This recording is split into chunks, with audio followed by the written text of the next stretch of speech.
நாகை மாவட்ட ஆட்சியர் அலுவலக வாசலில் 80 வயது மூதாட்டி தரையில் அமர்ந்து தர்ணாவில் ஈடுபட்டதால் பரபரப்பு ஏற்பட்டது. நாகை மாவட்டம் கீழ்வேளூர் அருகே உள்ள பட்டமங்கலம் பகுதியைச் சேர்ந்தவர் 80 வயது மூதாட்டி ஜெயலட்சுமி. இவர் தனது கணவர் சிவபிரகாஷும் இறந்த பிறகு மகன் கோவிந்தராசுடன் வசித்து வந்துள்ளார்.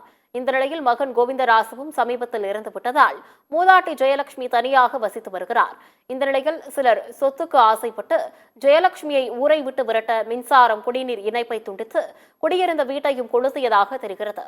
இதுகுறித்து கீழ்வேளூர் காவல் நிலையத்தில் ஜெயலட்சுமி புகார் அளித்தும் போலீசார் இதுவரை நடவடிக்கை எடுக்கப்படவில்லை என்று தெரிகிறது. இந்த நிலையில் தனது சொத்தை அபகரிக்க நினைக்கும் கும்பல் மீது உரிய நடவடிக்கை எடுக்க கோரி நாகை மாவட்ட ஆட்சியர் அலுவலகம் முன்பு ஜெயலட்சுமி தர்ணா போராட்டத்தில் ஈடுபட்டார். அவரிடம் நாகூர் போலீசார் பேச்சுவார்த்தை நடத்தி உரிய நடவடிக்கை எடுக்கப்படும் என்று சமாதானம் செய்து அழைத்து சென்றனர்.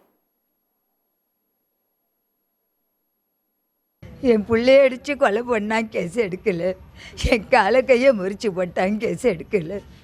பஞ்சாயத்து தண்ணி பிடிக்கும் போது அந்த தண்ணியை விட மாட்டேன், நான் குளிச்சுக்கிட்டு இருந்தேன். என்னை அடித்தான் சதீஷுங்கிறவன் தான், பக்கத்து வீட்டுக்காரன் சதீஷ். இந்த இடத்த விட்டுட்டு நான் ஓடி போயிடுவேனுங்க. 5 லட்சத்துக்கு கேட்டால் நான் கொடுக்கல, 8 லட்சம் சொன்னேன். அதுக்காக தான் இப்போ குடிக்கிறது நீயும் கிடைக்கலைங்க. எனக்கு கோரிக்கை எல்லாத்தையும் அழிச்சவனை உள்ள தள்ளணும், என்னை எல்லாத்தையும் செகலத்தையும் அழிச்சவனை உள்ள தள்ளணும். நீதி வேணும்.